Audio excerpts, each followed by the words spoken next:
ধনী না বানায় কবরে নিবেন না। কেউ কোনো মানুষ নাই এরকম যে ধন সম্পদ চায় না, অর্থ কড়ি চায় না, এরকম কোনো মানুষ খুঁজে পাওয়া যাবে?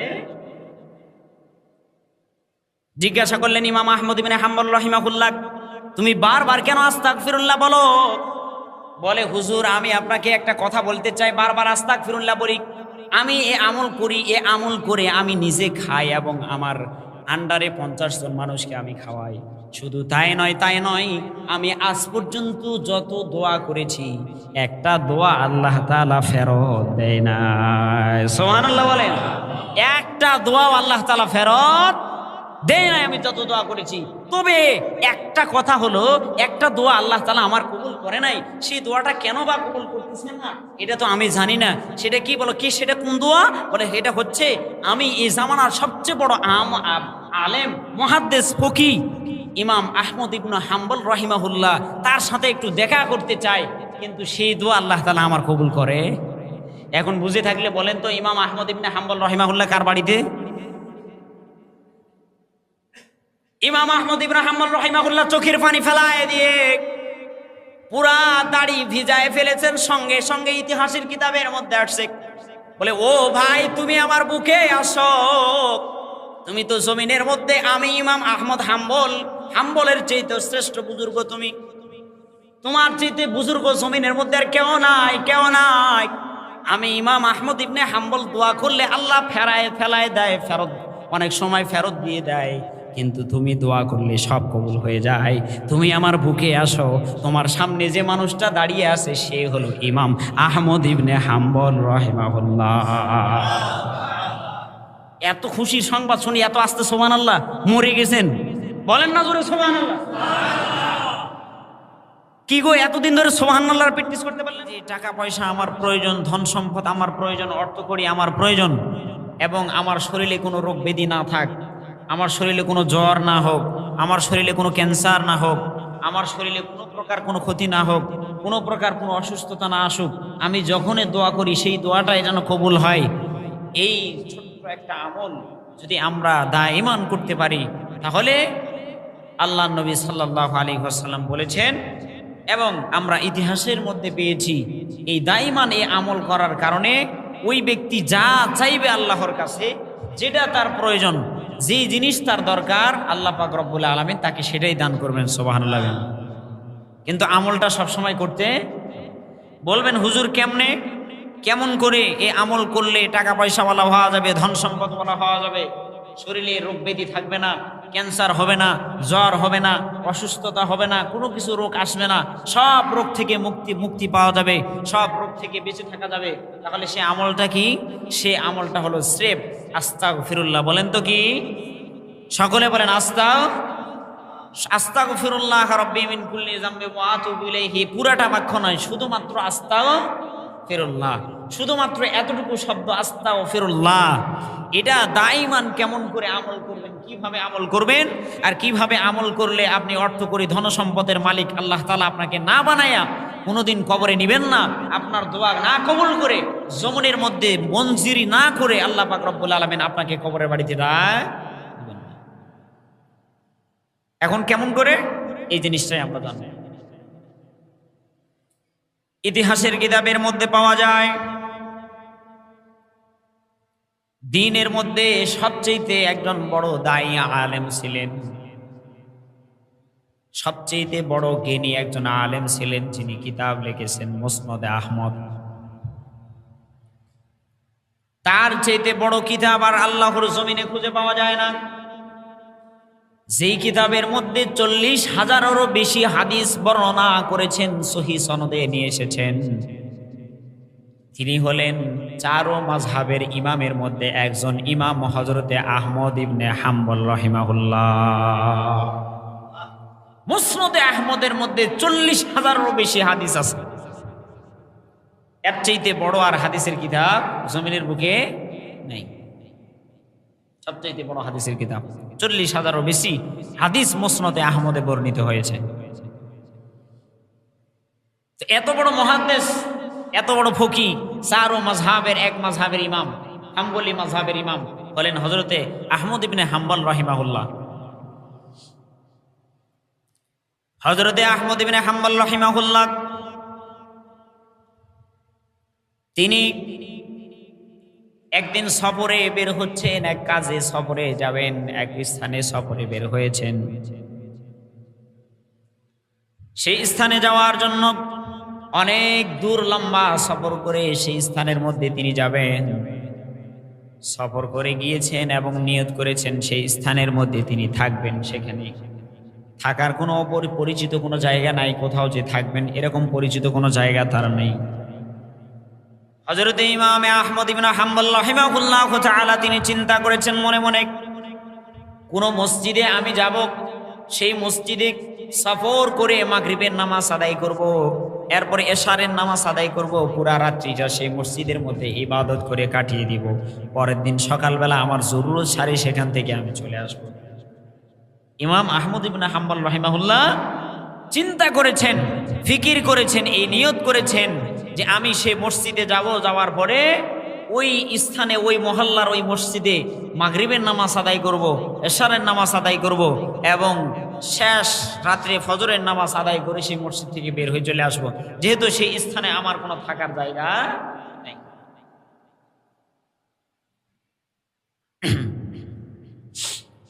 ইমাম ইবনে আহমদ হাম্বল ইবনে হাম্বল রাহিমাহুল্লাহ তাআলা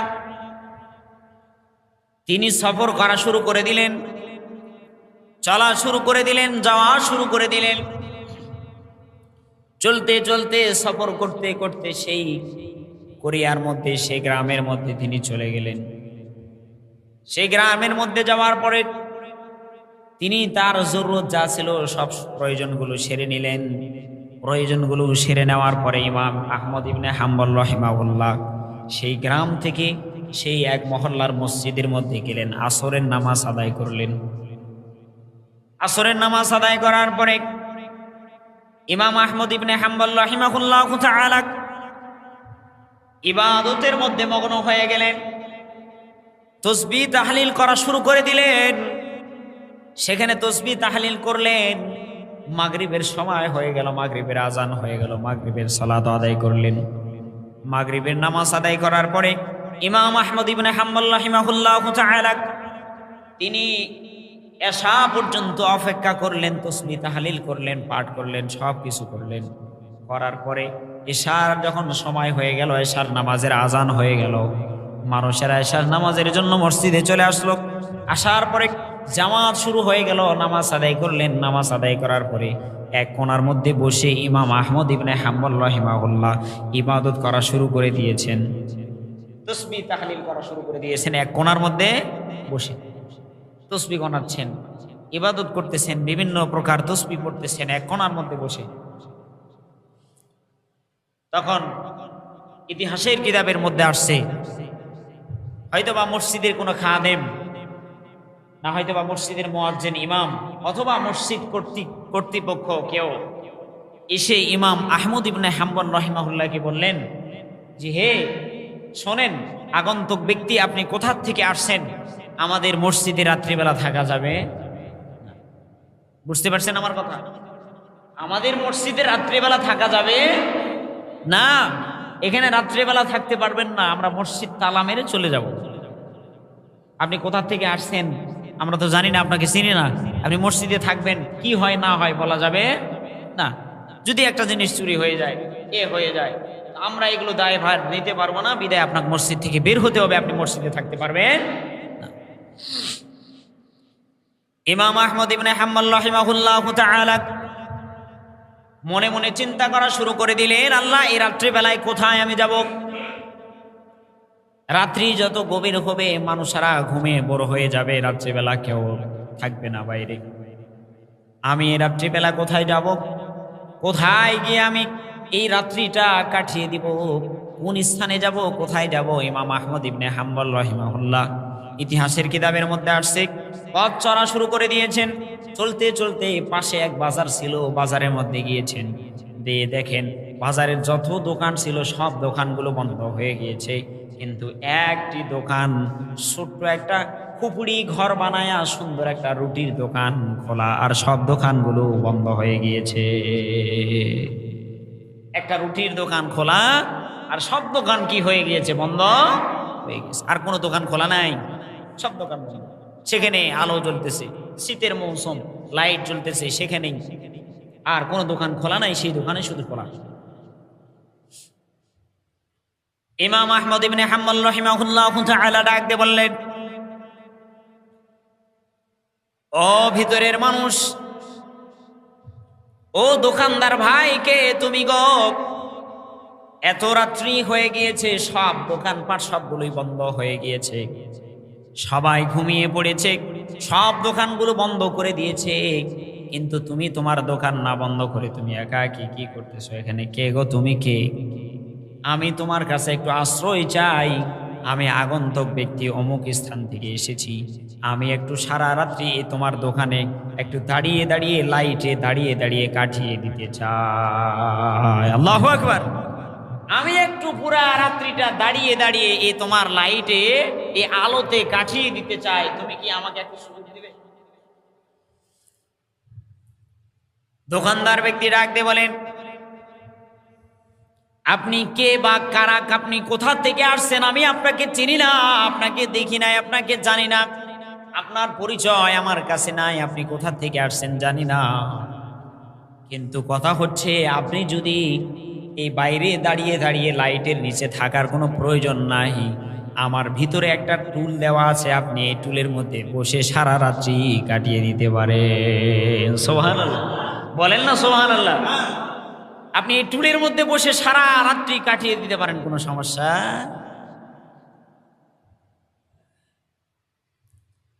ইমাম আহমদ ইবনে হাম্বল রাহিমাহুল্লাহু তাআলা ভিতরে চলে গেলেন, বসলেন সেখানে। বসার পরে সেই যুবকের দিকে তাকিয়ে তাকিয়ে দেখে, যুবক এই পাতিলের মধ্যে, তার মধ্যে রুটি সেঁকতেছেন, আর রুটির ময়দাগুলো যখন হাতে নিচ্ছেন তখন বলতেছেন আস্তাগফিরুল্লাহ।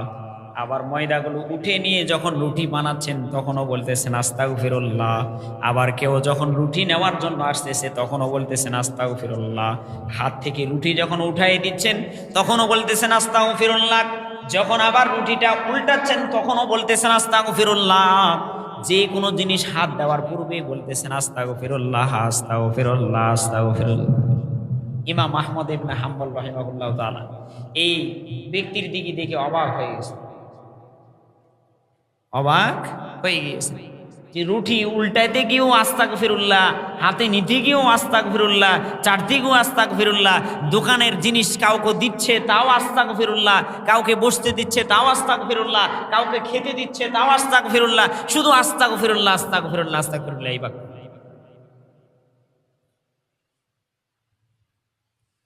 ইমাম আহমদ ইবনে হাম্বল রাহিমাহুল্লাহু তাআলা অনেকক্ষণ যাবত দেখলেন, দেখার পরে জিজ্ঞাসা করলেন, ও ভাই, আমি তোমাকে একটা প্রশ্ন করতে চাই, তোমাকে আমি একটা কথা বলতে চাই। বলে, বলেন কি কথা আপনি আমাকে বলতে চান? বলে, আমি তোমাকে এই কথা বলতে চাই, তুমি তোমার রুটিগুলো যখন এই আগুনের মধ্যে দিচ্ছ, কড়াইয়ের মধ্যে যখন দিচ্ছ তখনও বলতেছো আস্তাগফিরুল্লাহ, যখন আবার হাতে নিচ্ছ তখনই বলতেছো আস্তাগফিরুল্লাহ, যখন আবার এই তুমি তোমার দোকানে যারা রুটি খাওয়ার জন্য আসতেছে তাদেরকে দিচ্ছ তখনও বলতেছো আস্তাগফিরুল্লাহ। সব সময় তুমি আস্তাগফিরুল্লাহর আমল করতেছো, কারণ কি? কারণ কি?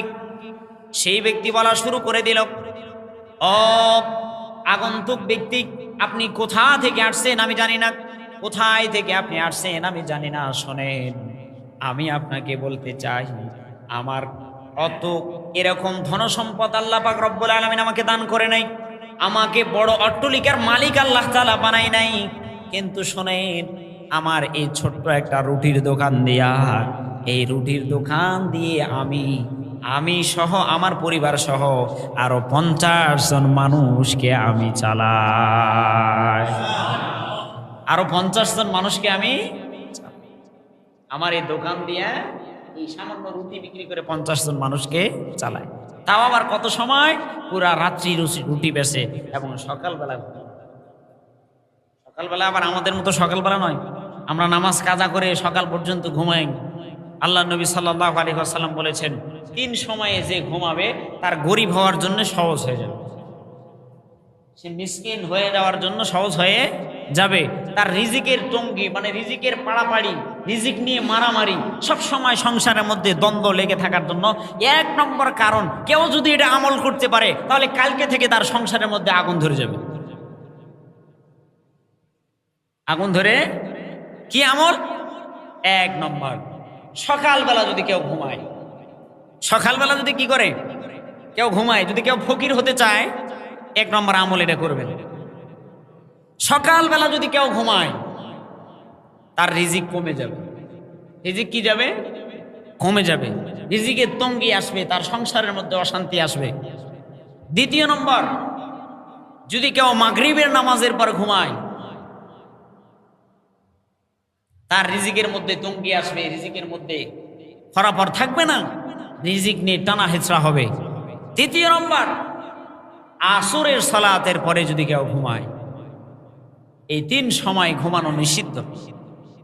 এই 3 সময় ঘুমানো কি নিষিদ্ধ। আর আরেক সময়ে কাইলুল্লাহ করা হলো সুন্নাত। জোহরের নামাজ শেষ করে, খাবার শেষ করে যদিও বা আপনি না ঘুমাইতে পারেন সমস্যা নাই, খাবার শেষ করে শুধু মাথাটা লাগিয়ে বালিশের সাথে 1 মিনিট বা 2 মিনিট শুয়ে থাকবেন। আল্লাহর নবী সাল্লাল্লাহু আলাইহি ওয়াসাল্লাম বলেন 100 গলা কাটা শহীদের সওয়াব আমলনামায় সঙ্গে সঙ্গে আল্লাহ তাআলা লিখে দিবেন। সুবহানাল্লাহ। ঘুমান নাই আপনি, শুধু মাথাটা লাগিয়েছেন বালিশের সাথে, দুপুরে খাবারের পরে নামাজ শেষ করে যে খাবার খেয়ে বালিশের সাথে একটু মাথাটা লাগিয়েছেন, আল্লাহর নবী বলেন 100 গলা কাটা শহীদের সওয়াব তার আমলনামায় দেওয়া। তাহলে 3 সময়ে ঘুমানো যাবে না। 3 সময়ে ঘুমালে গরিব হবেন নিশ্চিত, কোনো সন্দেহ নেই। আমাদের সমাজের মধ্যে সংসারে এত আয়, এত ছেলে মানুষের এত খাটে, এত খাটে, খাটতে খাটতে জীবন শেষ, কিন্তু সংসারে শান্তি হবে কোত্থেকে? নবীজির আদর্শ তার সংসারের ভিতরে, কথা বলেন ঠিক কিনা? নবীজির আদর্শ তার সংসারের ভিতরে নাই, বিধায় তার সংসারে শান্তি হওয়ার তো কোনো প্রয়োজনই নেই। বন্ধুগণ আমার, সে নিজে নামাজ আদায় করে কিন্তু বিবি নামাজ আদায় করে না। বিবি 9টা পর্যন্ত ঘুমায়, সে নিজে খাবার বানায়, নিজে খাবার খেয়ে বাড়ি থেকে বের হয়ে যায়, কিন্তু বিবি এখনো ঘুমাইতে আছে। অথচ বিবিকে চালানোর দায়িত্ব হলো স্বামীর। কথা বলেন ঠিক কিনা? নামাজ পড়তেই হবে, না হলে তোমার এই বাড়িতে ভাত হবে। কালকে থেকে আইন চালু করেন দেখি। বলে হুজুর এই আইন যদি চালু করি তাহলে খবর আছে, তাহলে খবর। বন্ধুগণ আমার, আজকে মাসআলা বলতে চাইছিলাম, কথা মনে পড়ে গেল আম্মাজান খাদিজা রাদিয়াল্লাহু তাআলা আনহার কথা।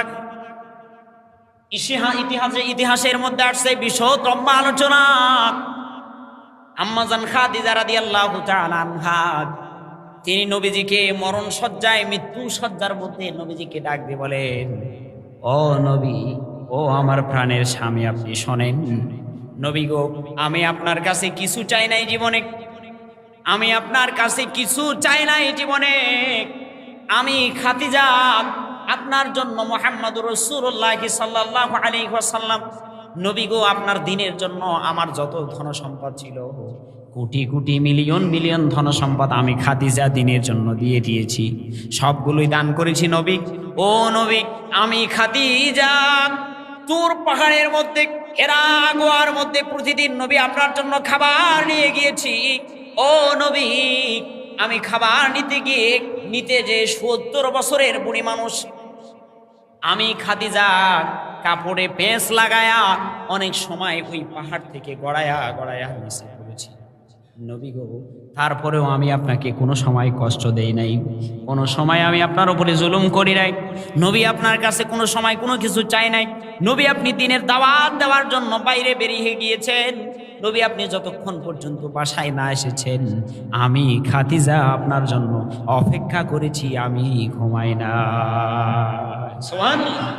আমি খাদিজা আপনার জন্য অপেক্ষা করেছি, আমি ঘুমাই নাই। আর এখনকার আমাদের মা বোনেরা গোলামের ঘরের গোলাম, যদি একটু দেরি হয়ে যায় মুগুরটা নিয়ে দাঁড়ায় থাকে। আই বাড়িতে আজকে খবর আছে, কথা বলেন ঠিক কিনা? আজকে বাড়িতে আই খবর আছে। আবার স্বামীর সাথে ভালো ব্যবহার করবে তো পরের ব্যাপার। স্বামীর সাথে একটু রাগ হয়ে গেলে তুই মুই করে ভাষা ব্যবহার করে, কথা বলেন ঠিক না? আম্মাজান খাদিজা রাদিয়াল্লাহু তাআলা আনহা বলেন, স্বামী গো, ও নবী, আমি আপনার কাছে কথা বলেন না, খবরদার চুপ করেন, সাইলেন্ট হয়ে যান। যখন কথা বলতে বলি তখন কথা বলতে পারেন না, আর খামখাই পরে আসে মসজিদে কথা বলেন। আম্মাজান খাদিজা রাদিয়াল্লাহু তাআলা আনহা বলেন, স্বামী গো, আমি আপনার কাছে কিছু চাই নাই। আমার ধন সম্পদ যা ছিল সব ইসলামের জন্য আমি আপনার পিছনে বিলীন করে দিয়েছি, দ্বীনের জন্য বিলীন করে দিয়েছি। আমি এখন ধরতেছি না স্বামী, আমার শরীরে প্রচন্ড জ্বর, আমার মনে হচ্ছে আমি আর পৃথিবীর বুকে থাকবো। আম্মাজান খাদিজা রাদিয়াল্লাহু তাআলা আনহা ডাক দিয়ে বলেন, আমি পৃথিবীর বুকে আর থাকবো না, মনে হয় আজকে আমার মৃত্যু হয়ে যাবে। আমার মন বলে আমি আর বেঁচে থাকবো না। তবে আমি আপনার কাছে একটু জানতে চাই, কয়েকটা আবদার জানাইতে চাই, ওসিয়ত করতে চাই। আমি জীবনে কিছু চাই না, আজকে কয়েকটা ওসিয়ত আমি আপনার কাছে করতে চাই। এগুলো অবশ্যই আপনি পালন করবেন কিনা নবী একটু বলেন। আল্লাহর নবী সাল্লাল্লাহু আলাইহি ওয়াসাল্লাম ডাক দিয়ে বলেন, ও খাদিজা, শোনো শোনো, তোমাকে ফেরেশতা স্বয়ং সালাম দিয়েছে। আল্লাহ পাক রব্বুল আলামিন তোমাকে আরশে মহল্লা থেকে খাদিজা তোমাকে সালাম দিয়েছে। আল্লাহু আকবার বলেন না। আম্মাজান খাদিজাকে ডাক দিয়ে বলে, আরশে মহল্লা থেকে আল্লাহ তোমাকে সালাম দিয়েছে। খাদিজা, আমি নবী তোমার ওসিয়ত গ্রহণ করব না, এটা তো হতে পারে না। বলো কি ওসিয়ত করতে চাও? এক নম্বর কথা, স্বামী গো, আমি যখন মৃত্যুবরণ করব, আমি যখন মরে যাব, তখন আপনি স্বামী, আপনি যখন বাড়িতে এসেছেন, বাসায় যখন এসেছেন, প্রতিদিন আমি আপনাকে নিজে গোসল করতে দেই নাই, আমি আপনাকে গোসল করাই দিয়েছি, সুন্দর পানি দিয়ে গোসল করাই দিয়েছি। নবী গো, আপনাকে সব সময় গাগুলো ডলে সব সুন্দর করে আমি আপনাকে গোসল করাই দিয়েছি। স্বামী, আমার এক নম্বর আবদার হলো, আমি মরার পরে আমার গোসলটা আপনি দিয়ে দিবেন। এক নম্বর আবদার হলো, আমি বললে আমার গোসল আপনি অন্য কোনো মানুষ দ্বারা করাবেন না, আপনি নিজে করাবেন। দ্বিতীয় নম্বর আবদার হলো, নবী গো মুহাম্মদুর রাসূলুল্লাহ, আপনার হাত যদি শেষ অক্তে যদি আমার শরীরে লেগে যায়, তাহলে আল্লাহ পাক রব্বুল আলামিন আমার শরীরকে জাহান্নামের আগুনে দিবেন না। দ্বিতীয় নম্বর আবদার হলো, নবী আপনি আমাকে এরকম কাবা ঘরের গ্লাপের কাপড় দিয়ে, দামি কাপড় দিয়ে আমার কাপড়ের ব্যবস্থা করবেন না। নবী গো, আপনার গায়ে জুব্বাটা দিয়ে আপনি আমার কাপড়ের ব্যবস্থা করবেন। কেন নবী? এই জন্যই বলতে চাই, আপনার জুব্বার মধ্যে মোহরে নবুয়ত আপনার পিঠে ছিল, আপনার বক্ষ দেশে মোহরে নবুয়ত ছিল। মোহরে নবুয়তটা আপনার জুব্বার মধ্যে ঘষা খেয়েছে, লেগেছে। নবী, ওই জুব্বা দিয়ে যদি আমাকে কাপন পরায় দেন, তাহলে ফেরেশতারা আসে আমাকে কবরে আযাব দিতে পারবে না। ফেরেশতারা কবরে আসে আযাব দিতে পারবে? নবী বলে, চোখের পানি ছেড়ে দিয়ে নবী ডাক দিয়ে বলে, খাদিজা আর কি ওসিয়ত করতে চাও বলো। আম্মাজান খাদিজা রাদিয়াল্লাহু তাআলা আনহা ডাক দিয়ে বলেন, নবী গো, আমি যখন মৃত্যুবরণ করব, তখন আপনি আমার জানাজা, কাফন দাফন সব কিছু শেষ করার পরে আপনি আমার জানাজা অন্য কোনো সম্ভ্রান্ত মানুষ দিয়ে পড়াবেন না। নবী, আপনি নিজে আমার জানাজা পড়াবেন। কেননা নবী, আপনি জানাজা পড়তে যায়, পড়াইতে গিয়া যদি আমি খাদিজাকে সামনে রেখে আমার কোনো কষ্টের কথা যদি আপনার মনে পড়ে যায়, আর ওই সময় যদি এক ফোঁটা চোখের পানি আপনার চোখ থেকে পড়ে যায়, নবী গো, আমি খাদিজার উপরে জাহান্নামের আগুন হারাম হয়ে যাবে। এক ফোঁটা চোখের পানি যদি পড়ে যায়, আমি খাদিজার উপরে জাহান্নামের আগুন হারাম হয়ে যাবে। নবী বলে, আর কি ওসিয়ত আছে? আর ওসিয়ত হলো, যখন আপনি নিয়ে যাবেন নবী, কতদিন একসঙ্গে ঘুমাইলাম, কোনদিন নবী আপনাকে ছাড়া আমি ঘুমাই নাই। নবীকে যখন আপনি আমাকে নিয়ে যাবেন, কবরে কাউকে নামাইতে দিবেন না। আমি আপনার জন্য এত কষ্ট করেছি, এত মেহনত করেছি। নবী গো, আমার রানে মাথা দিয়ে আপনাকে ঘুমায় দিয়েছি, আপনার জন্য আমি বসে থেকেছি, একা একা খাবার গ্রহণ করে নাই। নবী আমি না খেয়ে আপনাকে খাওয়াইছি। নবী গো, আমি খাদিজার আবদার হলো আমি যখন কবরের বাড়িতে যাব, নবী কাউর হাতে আমাকে কবরে নামাবেন না, আপনি নিজ হাতে আমাকে কবরের বাড়িতে শোয়াই দিবেন। বলেন না, আপনি নিজ হাতে আমাকে কবরের বাড়িতে শোয়াই দিবেন, কাউর হাত দিয়ে আপনি নামাবেন। বন্ধুগণ আমার মনোযোগ দিয়ে শোনেন, আল্লাহ নবী সাল্লাল্লাহু আলাইহি ওয়াসাল্লামকে আখেরি ওসিয়ত করতেছেন খাদিজা। নবী গো, কতটুকু আমল করতে পেরেছি জানি না, আমি খাদিজার কতটুকু আমল আল্লাহ তাআলা কবুল করেছেন, অথচ খাদিজাকে সালাম দিয়েছেন কে? বলেন না কে? সবাই বলেন না কে? যদি খাদিজা রাদিয়াল্লাহু তাআলা আনহাকে সালাম দেন আল্লাহ, ফেরেশতা জিবরাইল যদি সালাম দেয়, তাহলে বুঝি খাদিজাকে কবরে আযাব দেওয়া হবে? অসম্ভব আযাব দেওয়া হবে না। তারপরেও কেমন ভয়, কেমন ভয়। অথচ আমি আপনি দিনের কিছু আমলও করলাম না, 5 ওয়াক্ত নামাজ পড়তে পারলাম না, জুমার দিনে যদি তাও একটু নামাজ পড়তে আসি মানুষ দেখানোর জন্য, সেটাও আবার আগে আসতে পারি না। অনেক কাজ, অনেক কাজ, আস্তে আস্তে খুতবা পর্যন্ত ঠেকায় দেই, অনেক কাজ। বন্ধুগণ আমার, খাদিজার কেমন ভয়, নবী গো আমি কবরের বাড়িতে নামানোর পরে আপনি সেখান থেকে ফিরে চলে আসবেন না। আমি খাদিজা, যদি আল্লাহর ফেরেশতারা আমাকে প্রশ্ন করে, আমি সেই প্রশ্নের উত্তর দিতে পারবো না। নবী আপনি আমার প্রশ্নের উত্তর আপনি নিজে নিজে দিয়ে দিবেন। বলেন না জোরে সুবহানাল্লাহ। নবী গো আপনি দিয়ে দিবেন আমার প্রশ্নের উত্তর, আমি দিতে পারবো। এই কথা বলে মৃত্যুর কোলে ঢলায় গেলেন। যা বলেছিলেন নবী সবগুলো আদায় করলেন। করার পরে জানাজা শেষ করে সাহাবায়ে কেরাম চলে আসতেছেন। নবী সেখানে কবরের পাশে চোখের পানি ফেলায় কাঁদে, যে খাদিজা দিনের জন্য এত মেহনত করেছে, এত কষ্ট করেছে, খাদিজা দিনের জন্য সব কিছু বিলীন করে দিয়েছে, এত কষ্ট করেছে, এত মেহনত করেছে। যে নবীর মা ছিল না, যে নবীর বাবা ছিল না, যে নবী দুনিয়ার মধ্যে কেউ ছিল না, আম্মাজান খাদিজা রাদিয়াল্লাহু তাআলা আনহা, যখন নবীজির বয়স ছিল 21 বছর, মতান্তরে 25 বছর, আম্মাজান খাদিজা রাদিয়াল্লাহু তাআলা আনহার বয়স ছিল 45 বছর। সেই সময় বিবাহ করেছেন। ও বন্ধুগণ, আবার সেই সময় নবীকে আগ্রায় লিখেছেন 85 বছর বয়স পর্যন্ত।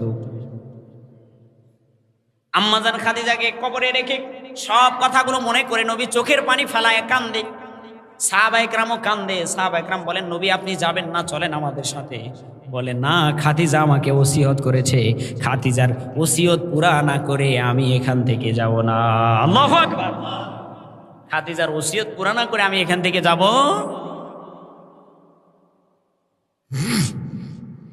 আর সে মহল্লা থেকে আল্লাহ পাক রব্বুল আলামিন আওয়াজ দিয়ে বলেন, নবী গো আপনি খাদিজার কবরের পাশে দাঁড়িয়ে খাদিজার সওয়ালের জবাব দেওয়ার জন্য আপনাকে প্রয়োজন নাই। নবী কোন ফেরেশতা পর্যন্ত ফিরতে পারে নাই।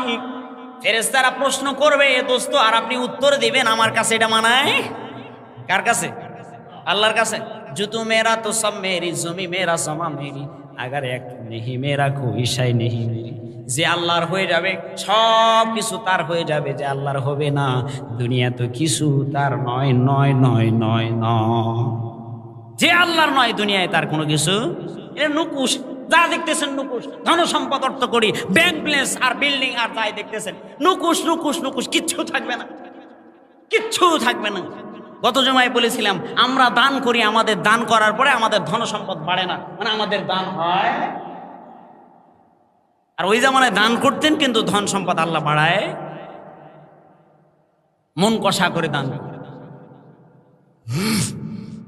আল্লাহ পাক রব্বুল আলামিন আরশে মহল্লা থেকে আওয়াজ দিয়ে বলেন, নবী গো আপনার প্রশ্নের উত্তর দেওয়ার প্রয়োজন নাই, আমি খাদিজার প্রশ্নের উত্তর দেওয়ার জন্য আমি আরশে মহল্লা থেকে রব যথেষ্ট। জোরে বলেন না সুবহানাল্লাহ। আল্লাহ বলেন যে আমি নিজেই যথেষ্ট, নবী আপনি চলে যান, খাদিজার প্রশ্নের চিন্তা আপনাকে করতে হবে।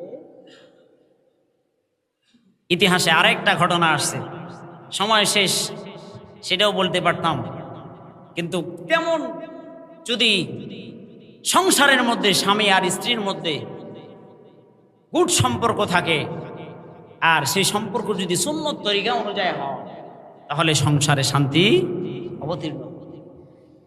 আর স্বামী নামাজ পড়ে স্ত্রী নামাজ পড়ে না, স্ত্রী নামাজ পড়ে স্বামী নামাজ পড়ে না, ওই সংসারে আবার বরকত হবে কোন দিক দিয়ে? ওই সংসারে বরকত হবে কোন দিক দিয়া? যে সারাদিন 5 ওয়াক্ত নামাজ না পড়লো, পড়ে দিন কাটালো, রুজি রোজগার করলো, আর যে 5 ওয়াক্ত নামাজ পড়েও দিন কাটাইলো, রুজি রোজগার করলো, দুজনে তো একই সময়ে করছে না, সময় বাদ দিয়ে। যে 5 ওয়াক্ত নামাজ পড়ে ফজরের নামাজের আগে মসজিদে আসে নামাজ পড়ে যায়, যে 8টা পর্যন্ত ঘুমায়, ওর চেয়ে বেশি কাজ করে না কম করে? কোনটা বলেন না? কথা বেশি করে না কম করে? ওর চেয়ে আরো বেশি কাজ। তাহলে বোঝেন না কেন? যে আমলের কথা আমি বলতে চাচ্ছিলাম, আস্তাগফিরুল্লাহ, যদি ধনভাণ্ডার খুলতে চান, যে দোয়া হোক সেই দোয়ায় যদি আপনি কবুল করাইতে চান, তাহলে এ আমল অবশ্যই কন্টিনিউ যদি আপনি করতেই থাকেন, অবশ্যই আল্লাহ তাআলা আপনাকে পৃথিবীর বুকে ধনী না বানায় কবরে নিবেন না। সুবহানাল্লাহ। ধনী না বানায় কবরে নিবেন না। কেউ, কোনো মানুষ নাই এরকম যে ধন সম্পদ চায় না, অর্থ করি চায় না, এরকম কোনো মানুষ খুঁজে পাওয়া যাবে? জিজ্ঞাসা করলেন ইমাম আহমদ ইবনে হাম্বল রাহিমাহুল্লাহ, তুমি বারবার কেন আস্তাগফিরুল্লাহ বলো? বলে, হুজুর আমি আপনাকে একটা কথা বলতে চাই, বারবার আস্তাগফিরুল্লাহ বলি, আমি এ আমল করি, এ আমল করে আমি নিজে খাই এবং আমার আন্ডারে 50 জন মানুষকে আমি খাওয়াই। শুধু তাই নয়, আমি আজ পর্যন্ত যত দোয়া করেছি একটা দোয়া আল্লাহ তাআলা ফেরত দেয় না। সুবহানাল্লাহ বলেন। একটা দোয়াও আল্লাহ তাআলা ফেরত দেয় নাই আমি যত দোয়া করেছি। তবে একটা কথা হলো, একটা দোয়া আল্লাহ তাআলা আমার কবুল করে নাই, সেই দোয়াটা কেন বা কবুল করতেছেন না এটা তো আমি জানি না। সেটা কি বলো, কি সেটা কোন দোয়া? বলে এটা হচ্ছে, আমি এই জামানার সবচেয়ে বড় আলেম, মুহাদ্দিস, ফকিহ ইমাম আহমদ ইবনে হাম্বল রাহিমাহুল্লাহ, তার সাথে একটু দেখা করতে চাই, কিন্তু সেই দোয়া আল্লাহ তাআলা আমার কবুল করে। এখন বুঝে থাকলে বলেন তো, ইমাম আহমদ ইবনে হাম্বল রাহিমাহুল্লাহ কার বাড়িতে? ইমাম আহমদ ইবনে হাম্বল রাহিমাহুল্লাহ চোখের পানি ফেলায় দিয়ে পুরা দাড়ি ভিজায় ফেলেছেন। সঙ্গে সঙ্গে ইতিহাসের কিতাবের মধ্যে আসছে, বলে, ও ভাই তুমি আমার বুকে আসো, তুমি তো জমিনের মধ্যে, আমি ইমাম আহমদ হাম্বলের চাইতে শ্রেষ্ঠ বুজুর্গ, তুমি, তোমার চাইতে বুজুর্গ জমিনের মধ্যে আর কেউ নাই। আমি ইমাম আহমদ ইবনে হাম্বল দোয়া করলে আল্লাহ ফেলায় দেয়, ফেরত অনেক সময় ফেরত দিয়ে দেয়, কিন্তু তুমি দোয়া করলে সব কবুল হয়ে যায়। তুমি আমার বুকে আসো, তোমার সামনে যে মানুষটা দাঁড়িয়ে আছে সে হলো ইমাম আহমদ ইবনে হাম্বল রাহিমাহুল্লাহ। এত খুশির সংবাদ শুনি এত আস্তে সুবহানাল্লাহ, মরে গেছেন? বলেন না জোরে সুবহানাল্লাহ। কি গো, এতদিন ধরে সুবহানাল্লাহর প্র্যাকটিস করতে পারলেন?